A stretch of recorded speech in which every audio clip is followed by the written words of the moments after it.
everybody.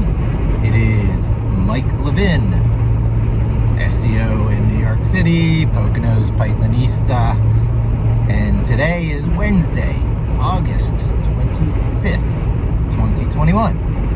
6/27, my birthday is in 2 days. I'll be 51 years old. And I'm finally putting things together, just in my mind, in my life, and what I'm doing. I'm happy where I'm at with it. I'm happy where I am. I'm happy who I am. I'm happy what I'm doing.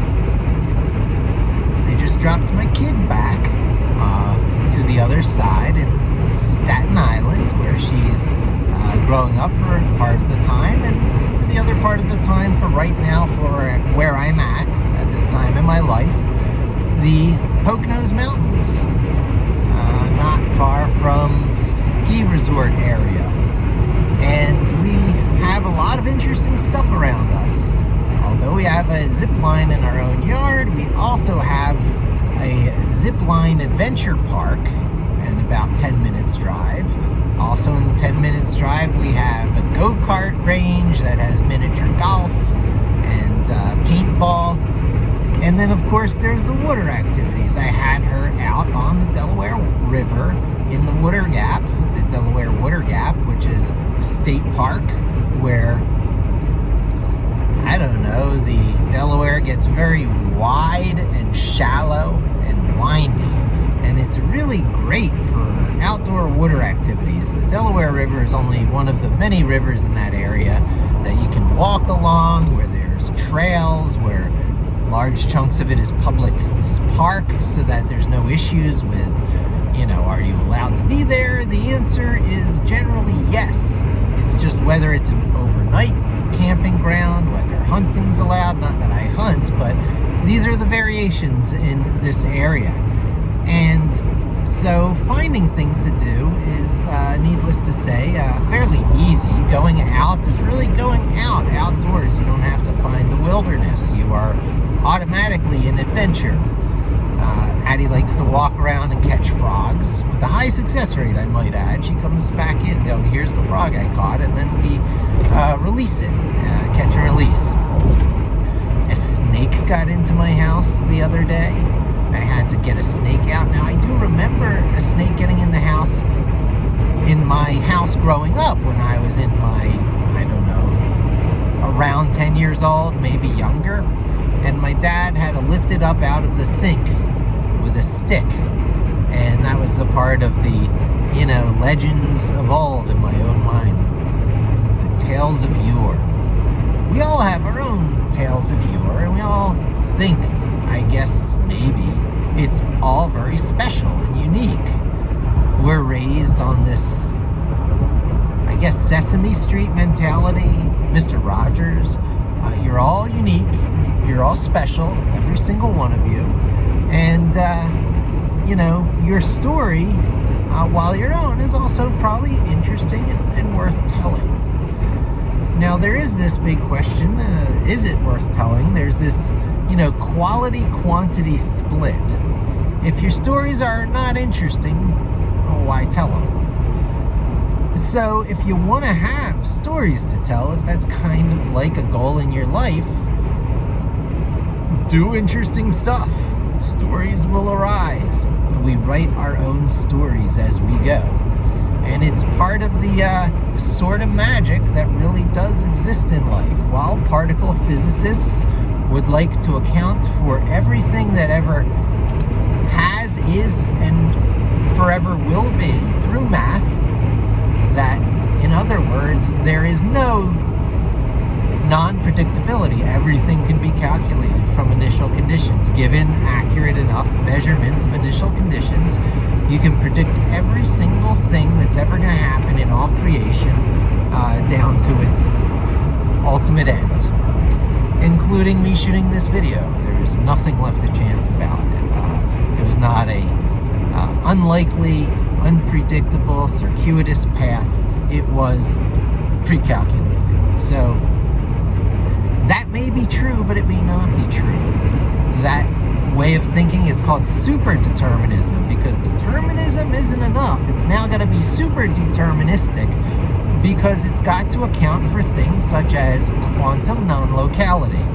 Two particles, when separated by seemingly, it's looking like unlimited distance, can be in what amounts to instantaneous communication, because those two particles, once entangled, will reflect each other's state.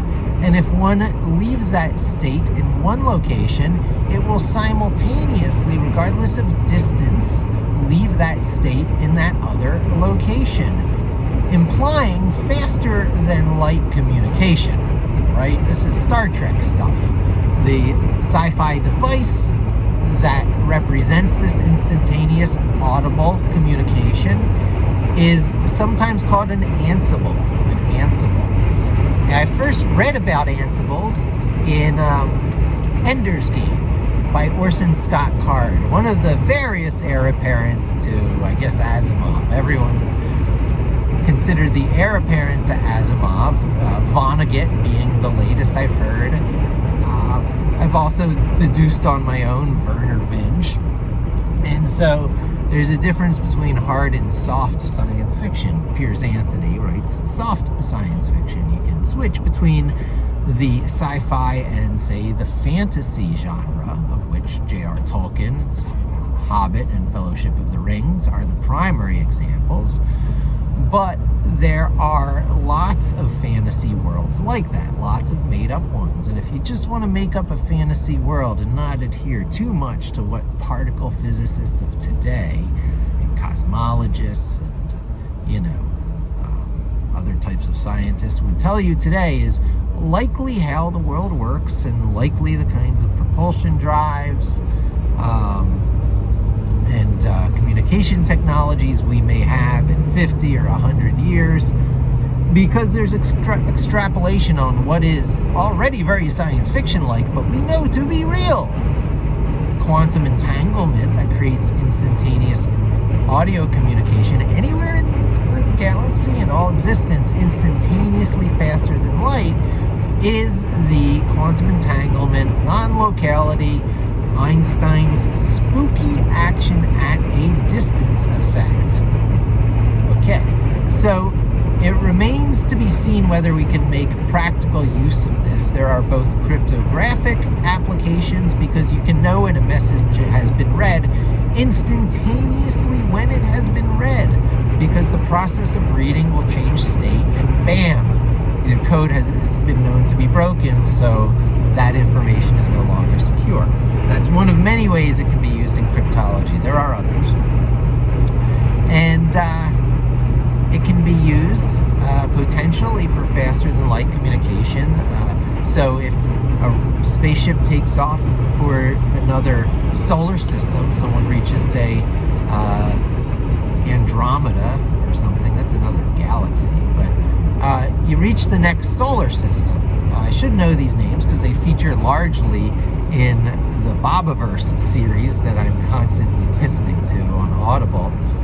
But Delta, Iridium, there's a bunch of them. If you get to a nearby star system, normally you would have a long delay, like we've experienced on the lunar missions and stuff already to Mars. I believe, depending on the relative locations between Earth and Mars, it can be about 8 minutes delay out for the message to go, and then 8 minutes delay back. So this rules out things such as telerobotics, where you send the sensor information, because once you have high bandwidth, you can now effectively project your consciousness inside of remote devices, because VR, virtual reality type stuff. So you could be looking out as if from inside a being, a drone, a rover on Mars, but yet be here on Earth, but not with that lag. However, if the lag is eliminated, then telesensing capabilities become interstellar. It doesn't matter where you keep your brain or your original hardware.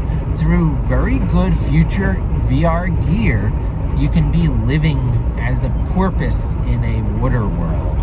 And that is on the plate. That is faster than light communication, as is implied to be possible through this spooky action at a distance non-locality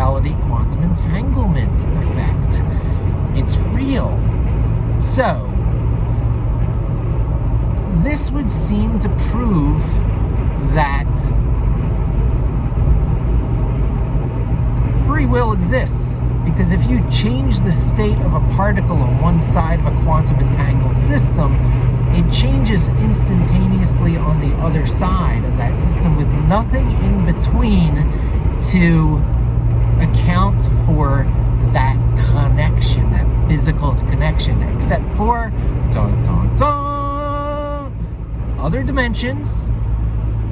We are a simulation, or super-determinism. In the first case, free will exists because you can tweak this device and this thing at this other location changes, and there's no way for that to have been pre-calculated to happen without it actually being connected, dimensions existing, or lack of human free will. Pre-calculated. It moved over there because it moved over here, because that's the way it was calculated at the start. You don't need any actual connectivity, any network stuff, any extra dimensional stuff in order to explain the synchronicity of entangled particles. Entanglement doesn't matter. It was pre-calculated when it split. That change here happened at the same time as that change there because the formula. Hard to swallow. So, if you really think that those 2 points are somehow connected through extra dimensional stuff, you're accepting a awful or simulation, a hologram, because dimensions don't really exist. 3 dimensions is an illusion. 3 dimensions is perhaps the ultimate lie. There are no perfect lines and there are no perfect squares. Everything exists only as relative to each other. So particle A at this coordinate only has this coordinate because there's a particle B against which you can judge its coordinate.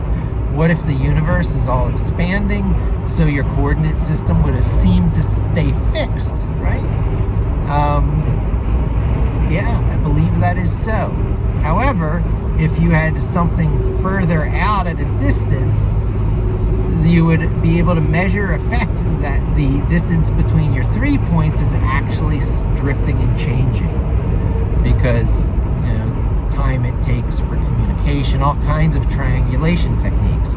With 3 points you have triangulation, and you can prove things like over time there are no true straight lines, maybe at a snapshot in time, so if that kind of stuff is true, which it very much looks like it is, then you can throw away all you know about the existence you're living in 3D space as if it were a stage. It's more like squishy, flexy marshmallows in the internal bits. It's all one stretchy, crunchy, mesh of light, where every point may actually be connected to every other point.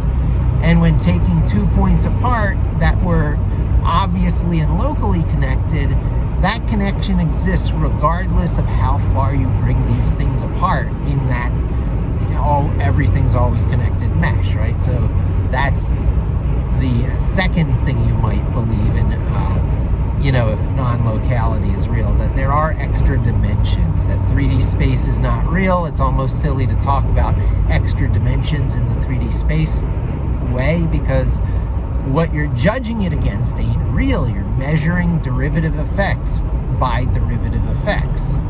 You're building clouds upon clouds. Our senses have a weird viewpoint on existence, on the world, on life. And it's very much about the human scale. It's about being, particles of water that splashed up out of the ocean and became a bubble on land, so it didn't just re-sink in and reabsorb.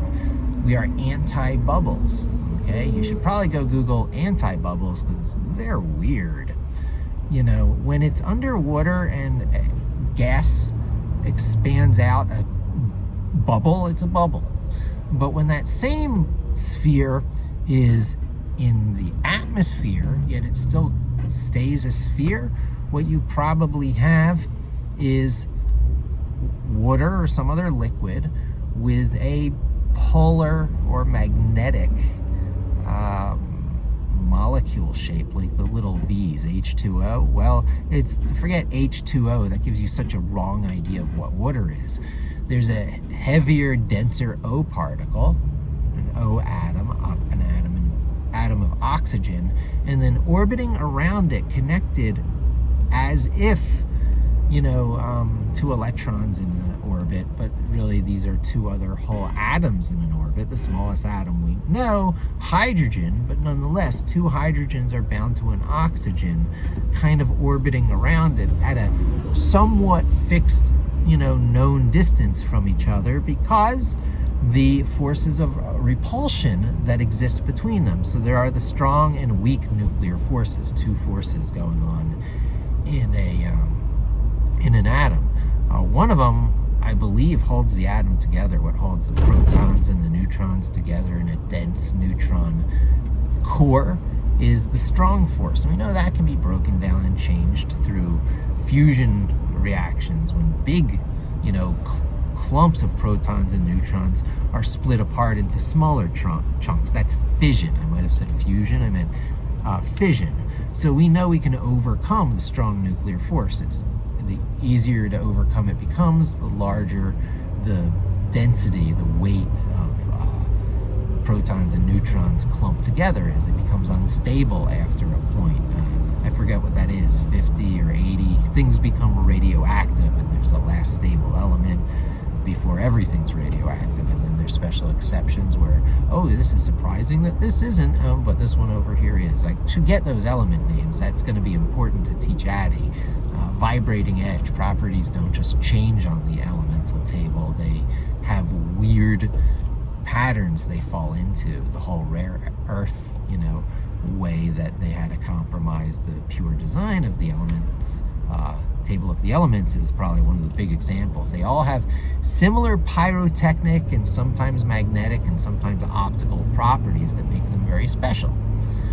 Neodymium, which is a natural rare earth magnet, is a great example. Invisible fields of force observably coming off of it due to the way it repels the same pull of other items like it, or adheres to any ferromagnetic material real well, like.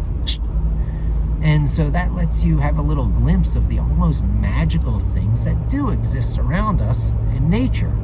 Well, it's that magnetic property that's actually all around us, and especially in water, that keeps antibubbles from spilling all over the place. They're held together by a magnetic tension that pulls all the elements in. That's where surface tension comes from too. Surface tension is a magnetic phenomena, just the way magnets repelling each other is a magnetic phenomenon. Gosh, I showed that Muppets thing. It's a great video. Phenomena, not phenomena, phenomena. Words.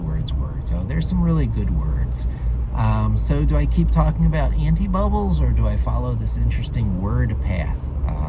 I know I want to talk about, because I started talking about indomitable spirits in prior videos, and I would like to talk more about indomitable spirits and the abominable man I'm starting to look like.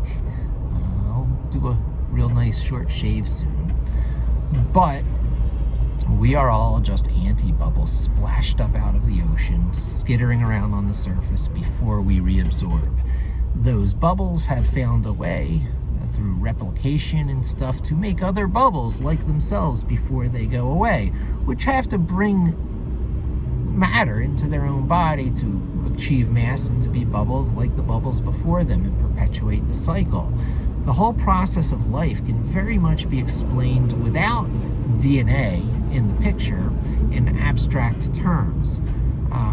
What DNA does is it turns that antibubble into a cell. It's the protein folding instructions to build a cell wall so you can take your little bit of protoplasm ocean around with you, so your original older type animals, the DNA stuff, can have its own little private ocean to swim around in. That's a cell. The Selfish Replicator of the Selfish Gene book by Charles Dawkins is the one that points out that these very primitive animals, before even DNA, before viruses, even though viruses are not fully, formed animals or whatever, people like to think, oh, well, then virus is a stepping stone to DNA. Well, maybe, but I do believe the current thinking is that viruses broke off later as fragments of DNA that do stupid life tricks. But what it took to get there was the primordial soup, the ingredients, basic ingredients: nitrogen, oxygen, and a few other things, carbon, obviously, because we're all carbon life forms, and maybe a few things, a few metals thrown in there, like calcium and sulfur. Maybe a little bit of iron was floating around in the primordial soup. So you put these soupy ingredients together, which happens to be what is there on Goldilocks zone planets, habitable planets, because they're in the place where liquid water can come into being. With liquid water, you've got these primordial soups, this basic ingredients of life. Lightning strikes or whatever, and some of these bonds are made. They're not even the strong bonds that I was just talking about between protons and neutrons, but it's the weak nuclear force, which is between different atoms. So all you got to do is bump a few atoms together of the primary elements, and you've got molecules. What molecules do you get? Well, they're not very big. Water is a molecule. It's when you got one oxygen, very volatile, likes to interact with things, and two hydrogens, also very volatile, likes to react with things. But if those three happen to all react together, you got a stable molecule, a single V-shaped water molecule. I say V-shaped, they're all whizzing around and stuff, so you don't really see the V, but the fact that two of the things whizzing are often rotating and spinning, almost like a fidget spinner toy. That would be a good fidgeting toy. Something that shows you how the movement of the hydrogen atoms happens in a water molecule. I could see fidgeting with that. So it's V-shaped, but it's always everywhere, right? It's a good fidget toy. I'll give that one away out there. They become a very stable molecule. So H2O is one of the examples of the types of molecules in the primordial soup. It's the main ingredient of the soup. It's water. However, if one carbon bonds with one nitrogen and a couple other things, you've got yourself an amino acid. What are amino acids? Well, they are what proteins are built out of. All proteins are built out of fragments of amino acid molecules. So a small, single, highly chemically reactive element, atom, like carbon, interacts with other also highly reactive elements, still in their pure elemental form, like nitrogen. They're going to connect together. They're going to bind together using the weak nuclear force. It doesn't take much energy. It takes very little, into the building blocks of life. And that's the kind of stuff we found on the surface of asteroids. We might have found it in comets. I got to check my facts on this. But it's not terribly uncommon. If you've got a Goldilocks zone planet, and whether or not it's tidally locked, which means having a thing like a moon that orbits it with its face always, facing the same direction. The moon does not rotate. It might look like it does, but the moon doesn't rotate. We always see the same side of the moon. It's in tidal lock orbit with Earth, which accounts for a lot of our, weather patterns, ocean waves. And so some people think that's what it takes to stir up the primordial soup, in addition to the enough atmosphere to have lightning storms. Maybe, maybe not.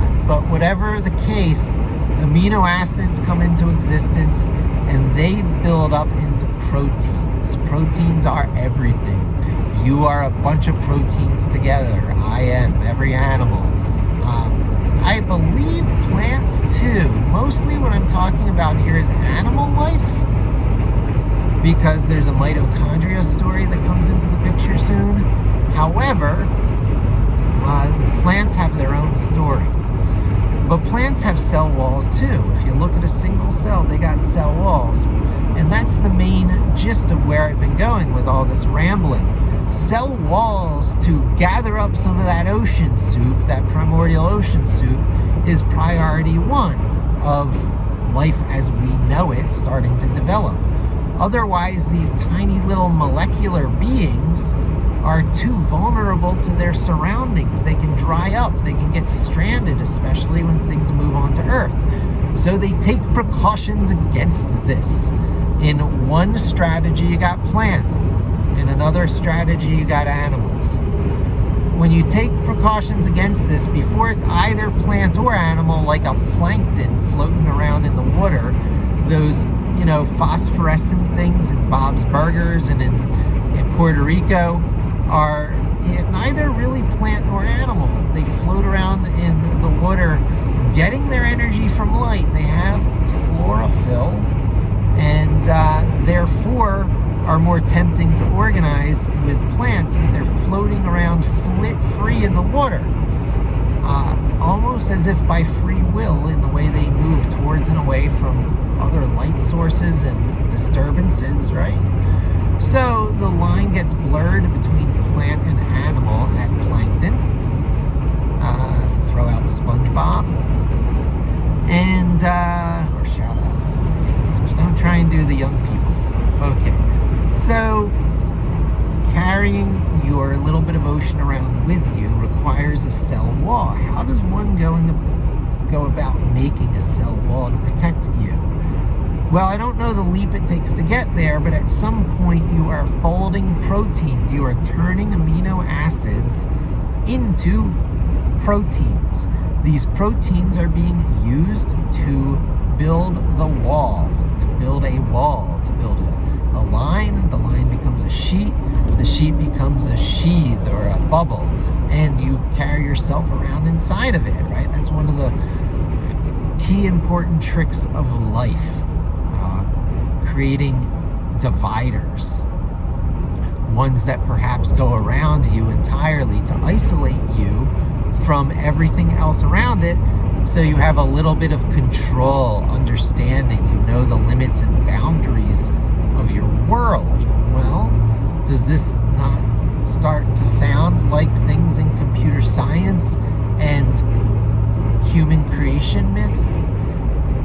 Do you not start to see the self-similarities? Some things that are so overwhelmingly obvious that they can hardly be any other way, until, of course, we find out they are. And therein lies the magic, the vibrating edge, the place from which things like the appearance of human free will comes from. How can things be so, how can conditions be so known that it could anticipate whether I am going to do rock, paper, scissors? Maybe the super-determinists are right. I'll keep an open mind. However, I tend to think that the whole system's rigged to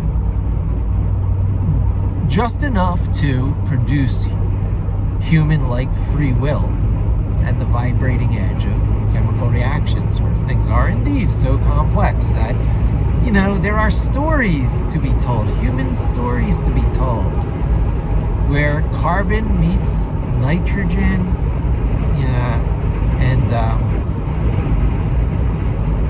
let's see, amino acids, carbon and nitrogen, that's two of them. And then there's some other thing in there, I forget exactly. But, when those three things meet to form amino acids, you're going to have some form of life before long. And then the question is how it builds that cell wall. Are plant, are there things analogous to plants everywhere? I have failed to mention crystals, and fire for that matter, when people are talking about what constitutes life. Both crystals, in the way they crystallize and create order from where there was none, beautiful symmetric shapes, they expand to make more of themselves, in a way reproduce. Why are they not life? And for that matter, fire reproduces. Fire creates a sort of order from where there was none, and more of itself reproduces. Why is fire not life? Well, these are hard questions to answer, because life is just another label. What is life? You need definitions, and then when you're in the world of definitions, you're in the world of languages. When you're in the world of languages, every language can be proven to be incorrect, false, disprovable. I am lying. This statement is not true. The Gödel incompleteness theory, because I think it has yet to be proven, does state that any language has the ability to invalidate itself. So every statement that's made in every language is a little bit suspect of having lies baked into it, because of the actual flexibility of language and inherent lieiness, truthlessness of language. Ultimate truth. You won't find ultimate truth in a spoken or written language. So then what about pictographs or 100% phonetic languages? Well, you gotta build symbols at some point. If it's phonetic, you're building words into symbols. If it's already a pictograph symbolic language, then the pictures somehow have imperfections in representing original things, or else it would be a copy of the original things. There must be simplifications, and then those simplifications mean there are lies. The actual truth is being hidden from you, even in highly detailed pictographic languages. So how can we know anything is true? Well, you can't. You have to take certain things at face value and have faith. So everything leads you back to a sort of religion, even in the atheist world. Because in the atheist world, if you believe at least you're having an experience, something is happening, solipsistic or not, meaning maybe it's all in your own head, maybe all existence is just springing out as a function of you being. No one can disprove that. That's called solipsism. A close relative of solipsism is nihilism. So then nothing really matters, does it? And you find a lot of that in that third thing that might explain non-locality, which is the simulation. It might be in the simulation. So labels. We are absolutely in the simulation. What? Duh! Are we not a running thing? So what's the difference between code running of any sort, physical matter in the computer that is our world, versus bits running around in a silicon wafer? There's no difference. It's no difference. Maybe how fast things happen, the borders of the world, the laws of physics. However, isn't a self-aware being a self-aware being, no matter how weird, no matter how derivative, no matter how nested within simulations it may be? Unique life that has what we would call human free will is a special thing at any point in the process, because nested stimulations, as stimulating as this simulation may be, a nested simulation is still a product of the same ultimate outer world. When you start peeling away the onion layers and start going up, who knows if we're in the most perfect world? Maybe under this simulation there are what we would call gods, but they're not gods. They're just beings that exist up and down through the hierarchy that sometimes grab the reins of some sub-universe. And we see that in all kinds of sci-fi now. That stuff is being mainstreamed through Rick and Morty. I mean, the nested universes that, are energy sources for the outer universe, which violates, Newton's third law, conservation of energy. So it doesn't really, explain anything, that whole drawing energy from another universe within. Some things you got to take at face value. And the inherent energiness of light is one of them. And precisely where light is coming from is another one, because, how can you know initial conditions if a lot of your light-like particles, but with a little mass, are popping in and out of existence all over the place like a light foam, a light sprinkle or shower on the surface of a pond, known as the quantum foam, a three-dimensional web of tinkling droplets on the surface of reality that go away as fast as they appear, because it's like a particle of light passing through a membrane, if you will, if you believe in higher spatial dimension stuff. And that, we believe, is real. It's maybe not 100% certain, but more and more particle physicists are coming into line. There's probably virtual particles. There's probably a quantum foam. And if there is ... this stuff from the 1950s, the quantum gang of, I always forget his name. Einstein had a young autistic counterpart that did a lot of the important math. His name eludes me, but there was, of course, Einstein and Niels Bohr, and a bunch of them were there at that time discussing how how reality probably worked. One of the Maxwells of light made the key breakthrough of quantum energy. Not Lewis Clark Maxwell. They worked out quantum wave theory. It makes it confusing. But Max Planck had come up with this black box theory of quanta energy. Energy can only manifest in our world if it's at certain levels. So it jumps as if by instantaneous movement between different energy states.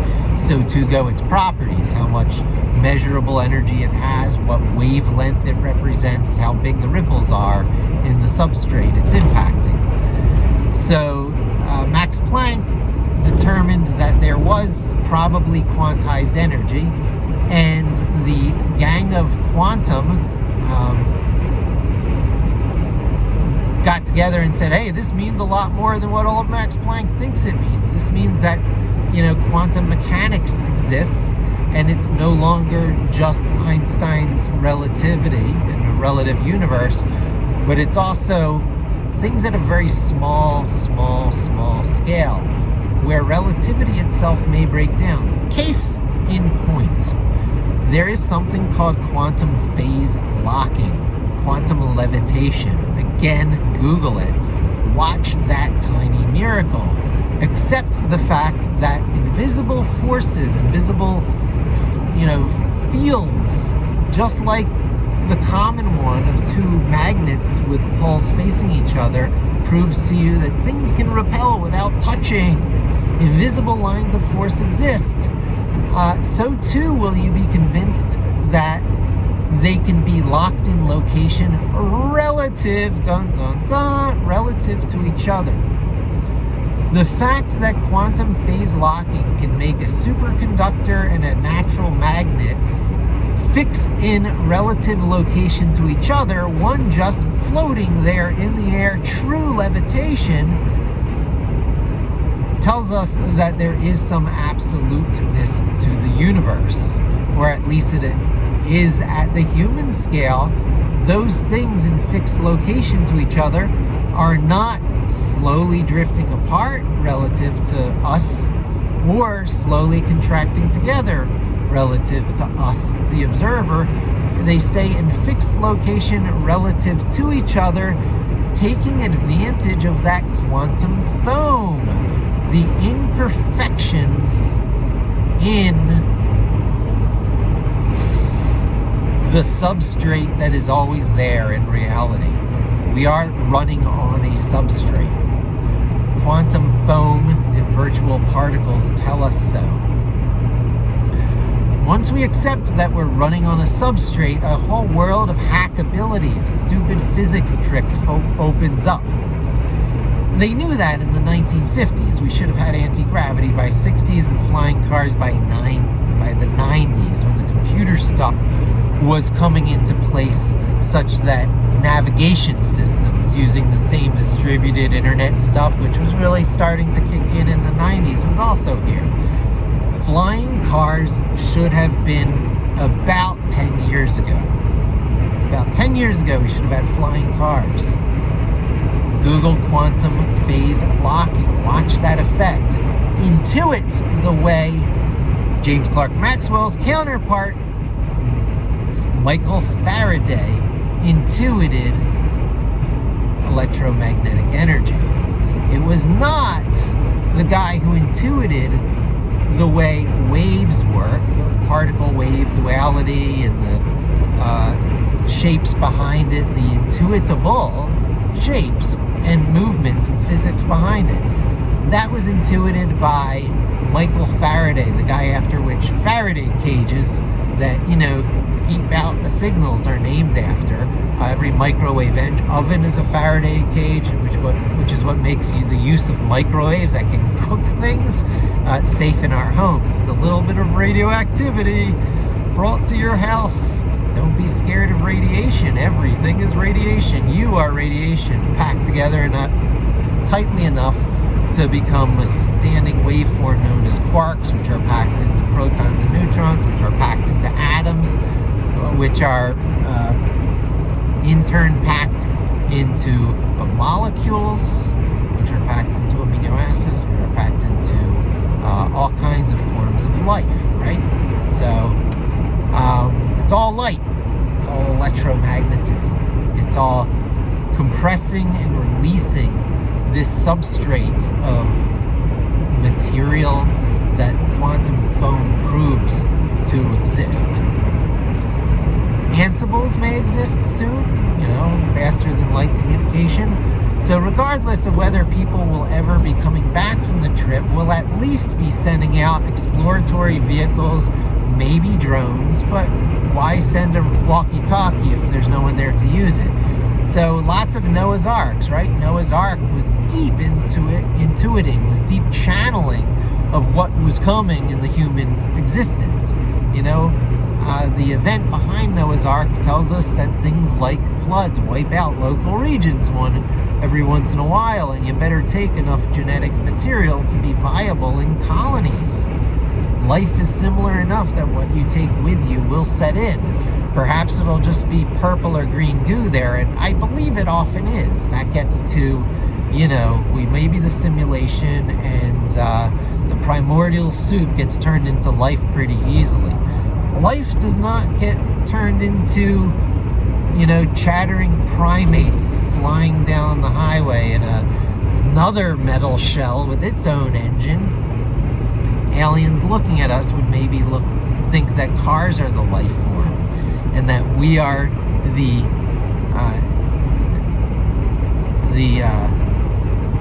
nucleus inside of it. So it gets us back to the cell discussions. You build a wall around it. You take a little bit of your own local environment wherever you're going. And that is a self-similarity things that we see in the cells of living things, both plant and animal. And we begin to see how it gets constructed at the physical level until things just go totally wacky and we start questioning the existence of 3D space.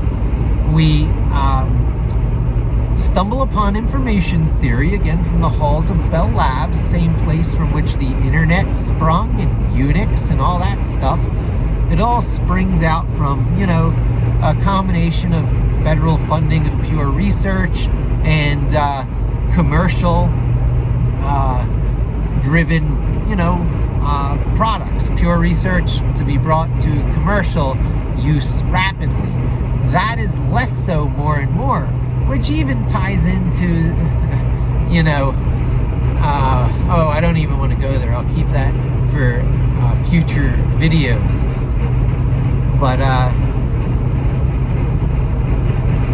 it puts pressure on us to have pure science happen in other ways, to have funding occur from different channels.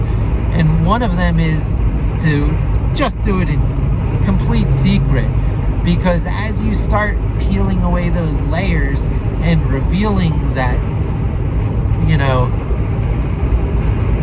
if this then that, oh my God, we can do the following, were common knowledge, we'd have the kinds of Cold War crises that, you know, followed World War II when atomics were used for this first time, that paranoia and fear sweeping over us on a yearly basis. A new threat every year, an existential threat to our very existence, which leads you down to Men in Black type, you know, pathways. There's a deep intuiting that, oh, of course, this must be true, or else we would have made contact by now. They're either harmful to us and we would have made contact and wouldn't be here to discuss it, or it would be true and we have made contact and we're still here because those who made contact are smart enough to have something like the Star Trek Prime Directive, and maybe only a few humans know. And there's a Men in Black, right? So logic leads you down these different paths almost equally well. If the former, it's a little bit of scary because we're just waiting for contact to be made and our annihilation to occur, because it never ends well. They're going to be reptiles. We all know they're going to be reptiles. An asteroid wiped out the dinosaurs. Dinosaurs, which are much more reptilian, they're starting to have some mammalian qualities to them. Thank goodness, the world has some hope.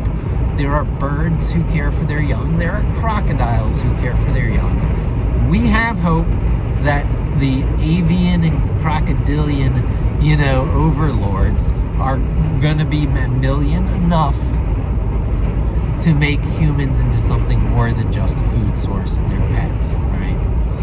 So we know they're going to be reptilian or avian because the odds were really stacked against the mammals. One of the extinction events, but not quite, only just so far as to wipe out the dominant dinosaur life forms, had to happen to open up the environment, the ecosystems, for mammals to rise. And mammals never really rose or got quite so big as those dinosaurs did they? Except maybe a few places in the ocean with whales, and a few places on the land with like woolly mammoths, but where are they? When an anti-bubble gets too big, it, you know, sows the seeds of its own demise, because it's going to be something's really good food source, and it's going to be too uniquely keyed to the conditions du jour. That means that environment change will wipe out things like woolly mammoths and mastodons, and then saber-toothed tigers that feed on them, and then the Neanderthals who, you know, lived with, you know, so size and complexity isn't always a good thing. You're very vulnerable. Getting too small again, all over again, maybe not a good thing, because you don't have enough impact on the world. Well, didn't I just watch Lord of the Rings? Maybe even the tiniest hobbits matter.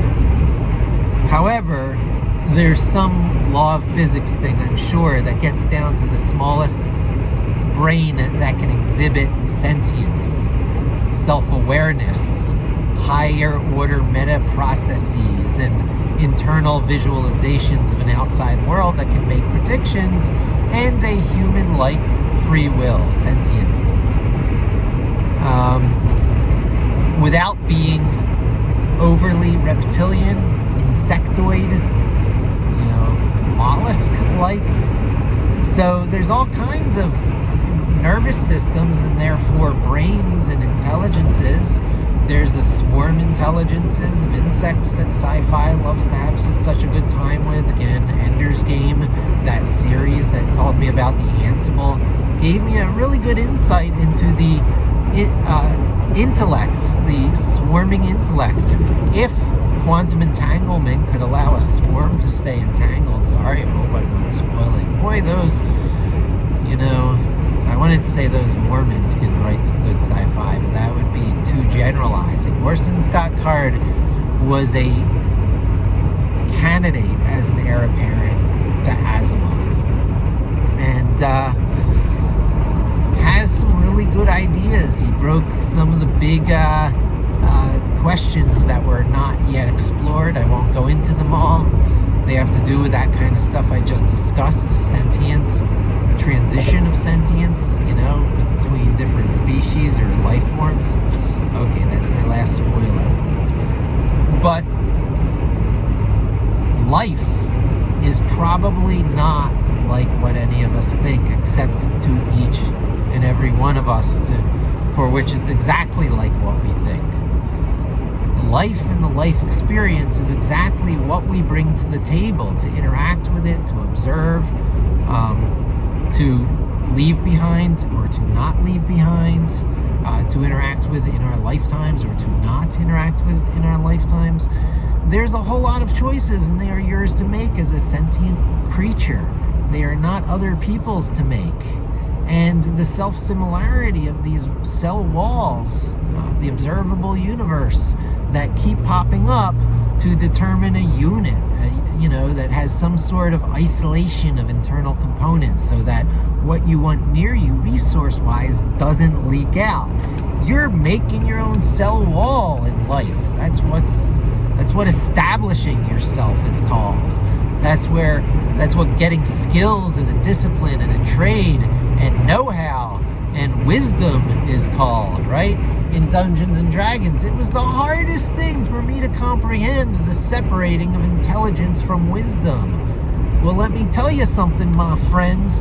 Intelligence can be completely alien. Intelligence can be pure machine learning gone artificial intelligence.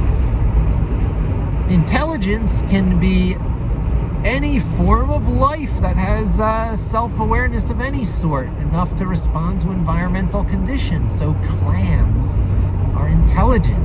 It's just a different kind of intelligence, and intelligence is just a label in a language that's rife with lies. So you have to have some very strong internal stuff. Precisely what that internal stuff eludes words. It comes in part from the use of language sufficiently enough, both in the vomiting it out without caring about what others have to say, which is what narcissists do, and which is what I might have a touch of myself. But I'm not talking over anyone to keep them silent while I do it. If you encounter someone who talks over you in a context where your contribution might have been valuable 3 times, you got a narcissist. They might not be dysfunctional, it might not make them a bad person, but they're a little bit narcissistic. If someone needs to hear their own voice so much that they will talk over you, even though they hear you starting to talk 3 times, they don't care what you have to say. If you did get to talk, they wouldn't be listening. They would be thinking in their head about the next thing they want to say, perhaps even to invalidate your point, which they think they completely understand without having even heard you open your mouth, because in a narcissist's mind, you are a subset of them. They are reptilian in their thinking because they have not grown up past that infant who cries out for their mother, or they don't even know they're crying out for their mother. They cry out for help. Help is given to them. Therefore, the way the world works is to vomit out sounds and noises and to have people bend to your will. That is one of our first learnings as infants. As we grow, that gets replaced by, if you hit someone on the playground, they're going to hit you back and their friends might gang up on you. Oh, well, I better get with my gang and be popular. However, some of them continue to keep growing after playground dynamics, Lord of the Flies type stuff. Another important book to read. If you throw 2 more in after Lord of the Rings and Dune, it would be Lord of the Flies and Hitchhiker's Guide to the Galaxy. Hitchhiker's Guide to the Galaxy. Yeah, I have that right. I sometimes say universe, but it's galaxy. So, thinking galactic is a very common thing in sci-fi because it's just about the tackleable limits by creatures that we would still recognize as, if not like us, distant cousins or relatives of us. We can see a reptilian galaxy very easily, and they might be out there waiting to invade us and use us for a food source and entertainment and pets. It could be, but chances are it's not, because we've been broadcasting loud, so that kind of species regularly gets beat up by other bullies on the playground, and narcissistic life forms get replaced by more mammalian and enlightened life forms who had to exist as a colony, whose members had to specialize, who keep their oh yeah, I did this wrong again. Okay, so what? I got off at an exit too soon, but it's a beautiful back way. And I'll start winding down because these videos can go forever. It's been about an hour, and I'll be wrapping up at an hour. That'll be 2 videos today, 2 of my better ones. I'm quite pleased with what I've vomited up in these fugue states. I really enjoyed the Batman series where Azrael replaced Batman after Bane broke his back. And Azrael would go into these fugue states while he sleeps and wake up with weapons built that he built himself in an altered state of consciousness in order to deal with the threats that he had seen the previous day in his role as Batman. And that really always impressed on me, in that, first, adapt and change. Don't stay in a static state. Change your tools, adapt your tools, but be expert at doing that. That is the process. You are an expert at being a 3D printer to actualize new concepts. So to master something that is like a language is actually quite important. And to master that, to truly master it in the 10,000 hours or 10 years, and it takes a lot to ask a person to do that with a tool, and hence my advocating Python. Terrible misname. It should have been named Monty Python. Maybe I should start a movement to put Monty at the beginning of the word Python for programming language, so everyone understands the tongue-in-cheek reverence that the whole Python language is really meant to have. Master a language, because even if this is a simulation, even if this is a game, the way things are expressed in concrete form within that simulation and within that game is with languages. So imperfections and all, Gödel incompleteness theorem and all, take up a language that fits you like a glove and makes your heart sing and feeds your soul. Seek love-worthy tools without an excessive anal retentiveness about their purity, because you're going to find all the best tools have downsides to them that alone would make you stop using them. Linux especially, but Python, Vim, and Git as well. But accept that imperfection. Know that the universe itself has those imperfections. They are, in fact, built upon those imperfections. Without those imperfections, things become excessively uninteresting in static states like crystals and fire.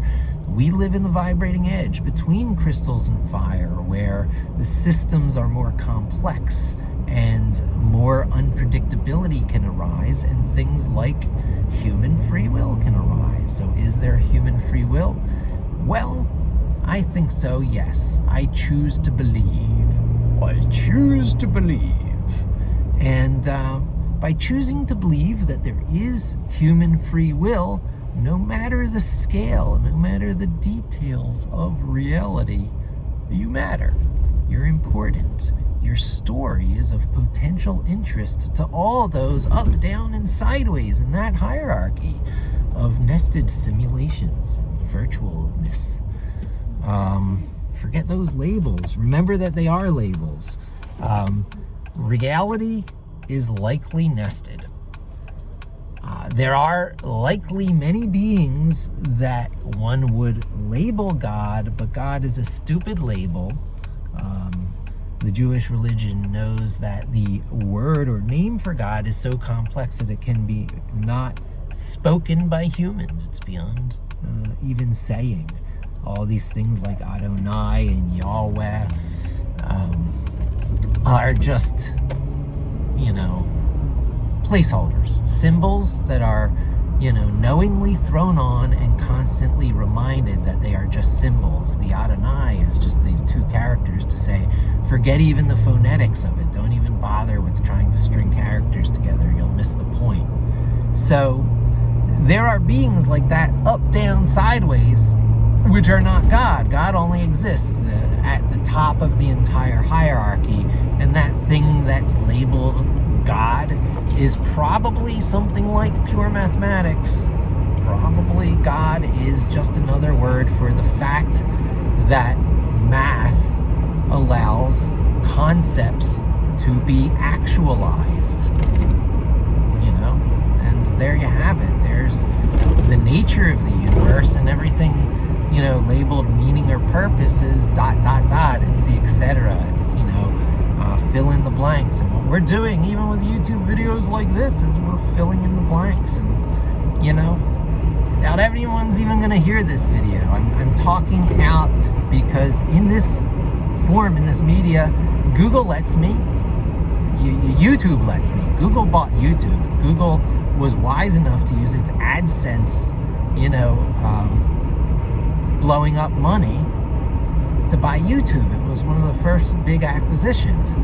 And they knew intuitively to do that the same way Facebook knew intuitively to buy Instagram. If you're not wrapping up people's stories of their life into your proprietary system, you are not holding your future customers prisoner.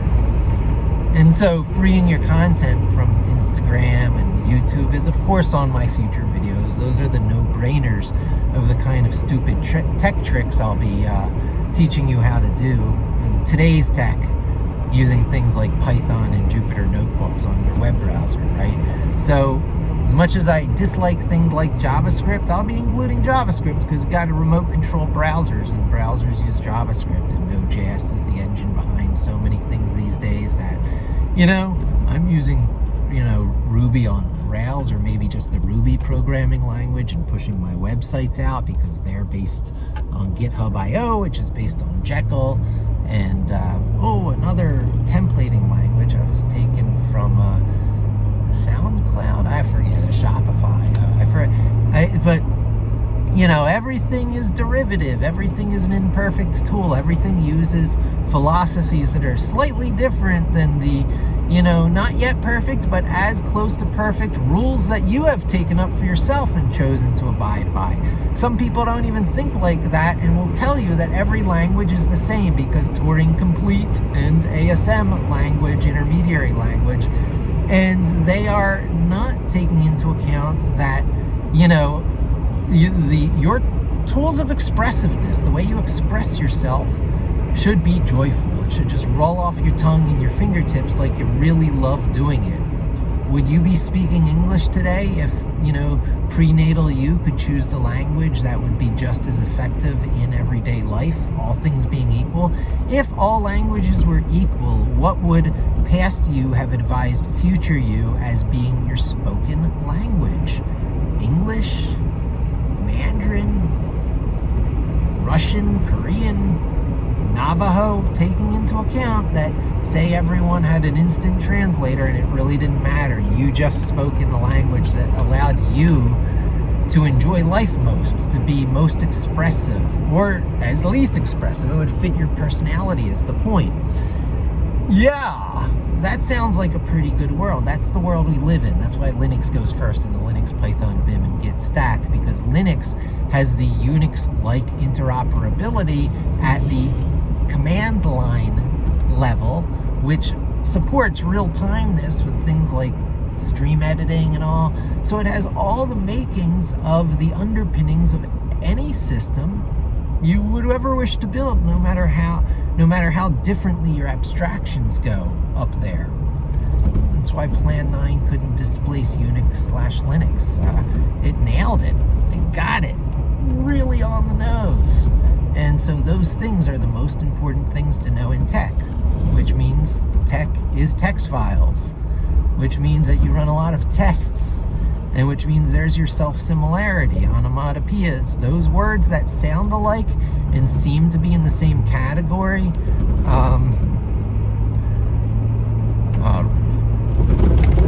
Delicious, nutritious, classic example. Those things that are delicious, with the exceptions of refined sugars and stuff, are often nutritious, because your body is telling you, yes, you're getting exactly what you need to get that primordial mix of supplies in your body. You need a little iron, you need a little copper, you need a little zinc into your body. So salts are delicious because they have those metals in them, for example. And I could go on and on with that kind of thing, but test and text and tech, T-E-C-H for tech, T-E-X-T for text, and T-E-S-T for test are the L of Linux. You know, you become a text master. You become a command line, terminal, shell, SSH, shell, teletype, whatever you want to call it, master. It looks like old school IBM DOS, which makes people have a gag reflex to it, but it's not. It's rich and never ending. It's an imperfect solution that will grow to be love-worthy on it, just like the other environments you will be sitting on top of that, like Python. That's why Linux Python is so dear. It's two really evolved and vetted and love-worthy enough pragmatic execution environments sitting on top of each other.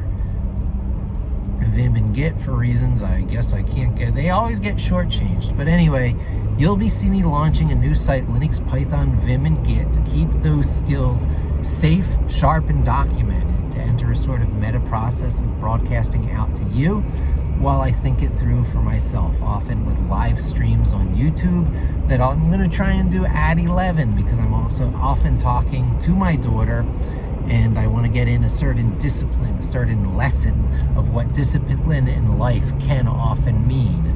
So I want to do more at 11 videos. Maybe I'll publish these videos like the ones I'm shooting now.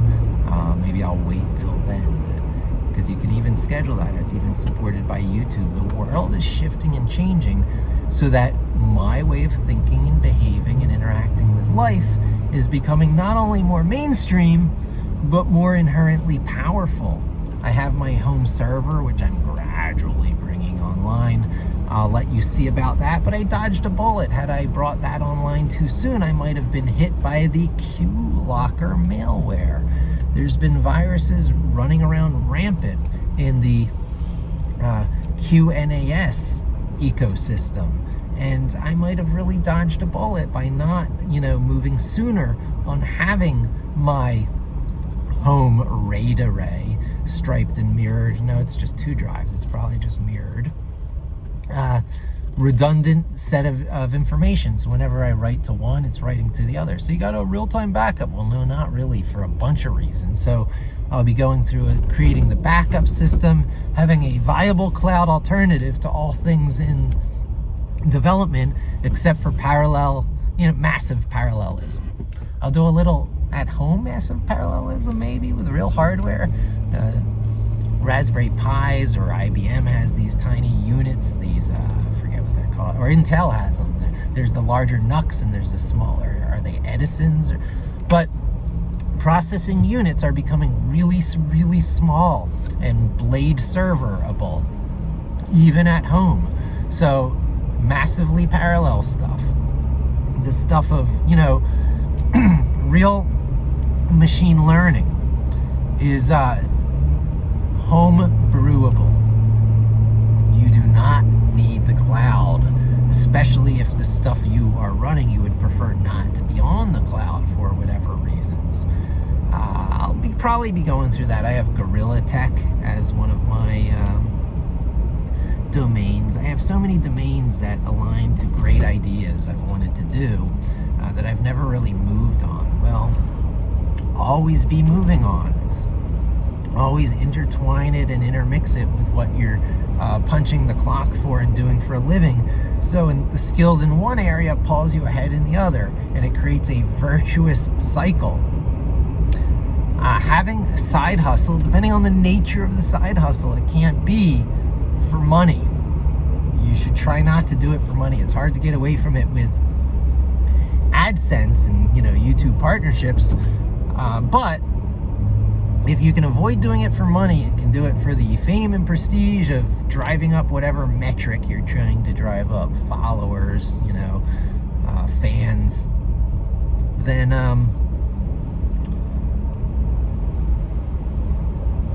it's pure. It's pure. You're doing it to keep the saw sharp.